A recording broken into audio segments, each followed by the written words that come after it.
motive does matter. Motive does matter. If you want to know my pain in life, my ultimate pain is people think of me as a motivator. I hate that term, Mr. Motivator. You know, people go, I don't need any motivation. I say, well, that's good because that's not what I do, right? No, they'll have a nice big belly. They go, I don't need any motivation. I'll go, that's obvious. You're highly motivated to eat. Right? I'm the why guy. I want to know why you say you want to lose weight, but you keep eating. Because what motivation is your motive for action. I'm very interested in what your motive is. You should understand your motive, your why, your purpose. That's where all the power of life is. And I believe motive does matter. If your motive in your business is just to make money, you can make it because you're focused on it. But I believe life moves to support whatever supports more of life. And I think a reason why Home X or a Zappos grows the way they do is because they have a higher purpose as well. I had these visions, and I think they were given to me by God when I was a very young boy. I saw myself helping these mass numbers of people, and I didn't know of anything like a seminar. I thought either I'd be a minister or I'd be a politician or I'd be a general. I didn't know what it looked like, but I just knew I wanted to serve people and would help them get through difficult times. And so by the time I was 16, 17 years old, I had kind of laid out a plan that in my 20s, I was going to figure out how to help any individual that really wants to help, that if I was committed and they were committed, we could change and get the change to happen. And in my 30s, I said I'll be able to do that with small groups of people simultaneously. In my 40s, big groups. In my 50s, institutions. And in my 60s, you know, it would be a global impact, or I might do something in the political area, or I might start a church. I thought of all the above, quite frankly. Don't take my job. Come on, leave me something. Well, I just turned 60, and I don't think anyone's going to ever take your job, Bishop. I saw so much fear, and you know, we're in the 8th year of a bull market. It's the 2nd largest bull market in the history of the world, and we all know there's going to be a crash.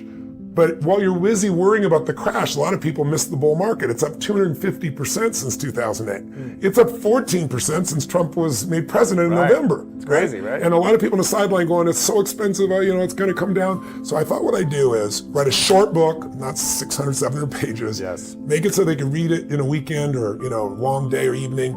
And then I wanted to write a book that also was really a playbook, showed you exactly what to do. So if you're a baby boomer and you never got started, you can still make it. Or if you're, you know, somebody who's, let's say, a millennial and you feel like you've been through college and you got so much debt and you never get out of it, this is the plan how to get out of it.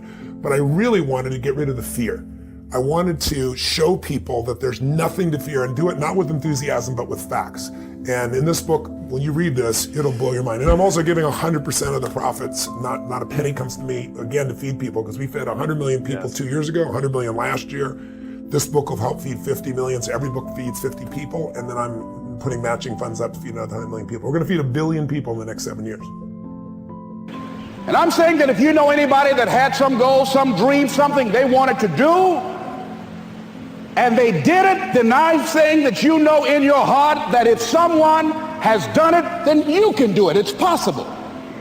And that if someone can make their dream become a reality, that it's possible that you can make your dream become reality.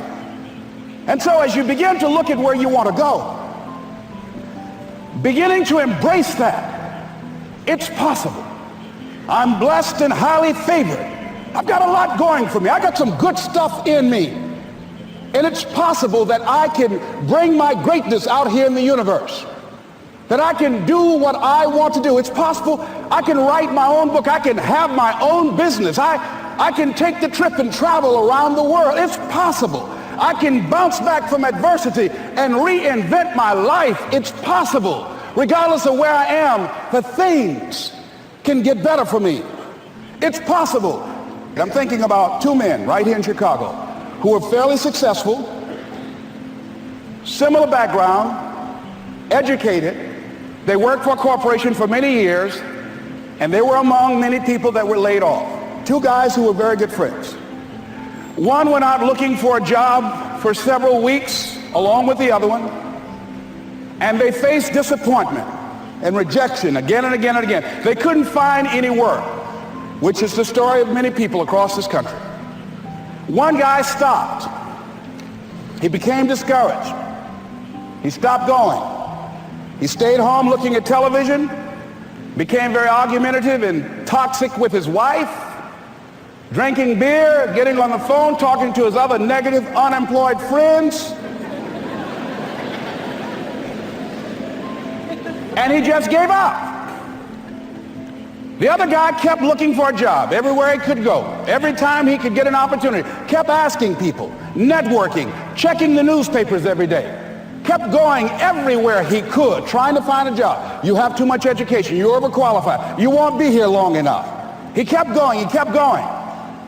He went to a place and said, look here, I tell you what, if you can't hire me, and I know you can use my talents, abilities, and skills, I don't want to sit home and do nothing. Just let me do some volunteer work. You don't have to give me anything, all right? I just want to work. I want to be busy.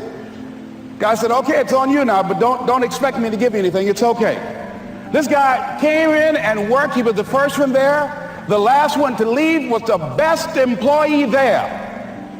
About 4 weeks later, one of the top managers quit. They were looking for a replacement. Guess who they selected? This other guy. This guy who was volunteering his time. He got the job. What was the difference between the two men? Eyesight and mindsight. Eyesight is judging on what you see, judging according to appearances. But mindsight is how you interpret what you see. One guy said, it's not possible, it's over, I'm finished. I can't do it. I can't make it. He surrendered.